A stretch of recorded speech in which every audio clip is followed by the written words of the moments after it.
কোন সিরিয়াল বা কোন ছবিতে জনপ্রিয় নায়ককে সরিয়ে আদ্রিতকে আনা হচ্ছে, আর সেটার নামই বা কি, আর কোন নায়ককে সরিয়ে আদ্রিতকে আনা হচ্ছে, সমস্তটা জানতে কিন্তু সঙ্গে থাকুন আর চ্যানেলটিকে সাবস্ক্রাইব করে রাখুন। এই মুহূর্তে কিন্তু প্রচণ্ডভাবে মেতে আছে দর্শকেরা আদ্রিত আর কৌশাম্বীর বিয়েকে নিয়ে। কেননা কৌশাম্বী চক্রবর্তীকে আদ্রিত রয় বিয়ে করেছেন মিঠাইয়ের নামকরা নায়ক কিন্তু তিনি, আর তাকে নিয়েই এখন চর্চায় চারদিক ভরে উঠেছে।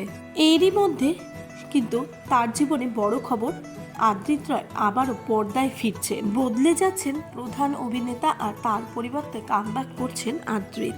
এই প্রথম দর্শকেরা প্রচণ্ড খুশি হবে, কেননা নায়কের মুখ বদল ঘটলে বেশিরভাগ দর্শকে কষ্ট পায়, কিন্তু আদ্রিতের কামব্যাক দেখে খুশি হবে দর্শকেরা। এসবিএফ এর অধীনে পাগল প্রেমে মাধ্যমে তার কামব্যাক হচ্ছে ঠিকই, কিন্তু তার আগে আসল ঘটনা চোখে পড়ে।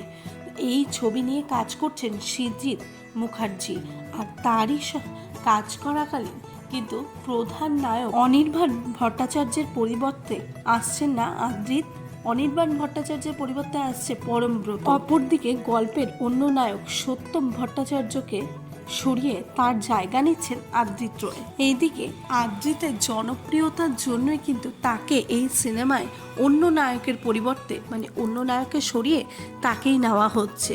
আশা করি আদ্রিতের ফ্যানেরা প্রচণ্ডই খুশি হবে এই খবর পেয়ে। তা তোমাদের কেমন লাগছে প্লিজ অবশ্যই কমেন্ট বক্সে কমেন্ট করতে ভুলো না, আর আমার চ্যানেলটিকে সাবস্ক্রাইব করে রাখো।